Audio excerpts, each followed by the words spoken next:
Lep pozdrav z komentatorskega mesta in vse najboljše za dan žena vsem našim ženskim gledalkam. Zagotovo jih ni malo in tudi danes na stadionu ne, ki bodo spremljali tale krasen obračun, ki se bo odvil natanko na ta pomemben svetovni praznik. Dobra zamisel med tem Boačija, spodajo proti Čekičiju. Valenčič je prevzel žogo, lahko tudi poskusi strelom, no in to je prva priložnost na današnji tekmi. Pa potem spet malo nenatančna podaja, Bobičanec podaja proti Karničniku in spet je tam Banjak, ki je storil napako in vratnica.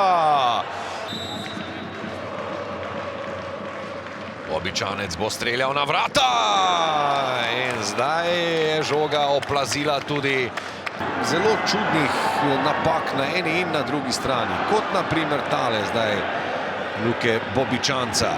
Na nek način se tudi vidi, da gre za dve moštvi, ki nista v najboljši formi v tem delu prvenstva.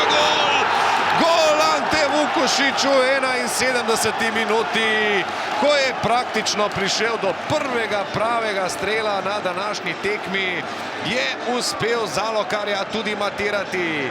Svojim 18. golom v sezoni se je zopet izenačil.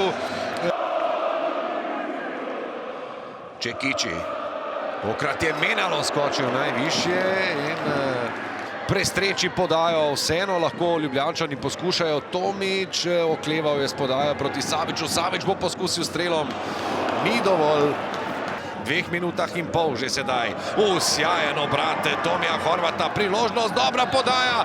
Filipović bo prišel do strela. Toda na pravem mestu je Nejc Vidmar. Dolga Koutrova podaja, Banjak čaka na tole žogo, Žižak se je odlično znašel.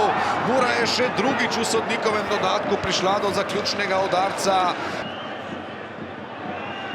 In rdeči karton Banjak. Drugi rumeni karton je prejel Maki Banjak in zdaj bo izključen ob koncu tekme. Kakšna neumnost, ki si jo je Kamerunec privoščil.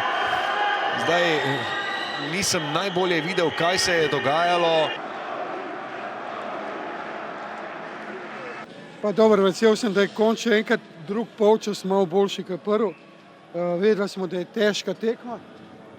Problem so nam delali z viškom, z bočnimi, ki jih nismo dobro pokrivali. Potem smo se zmenili, da morajo malo drugače pokriti, tako da je pol stekla igra. Ja, to je ena zrelost, katero moramo dati skozi. Nažalost se je njihova stativa odbila v gol, naša stativa se odbila ven, tako da fantu ne morem nič očitati. Je pa dejstvo, da smo si glede na prikaz zaslužili sigurno več.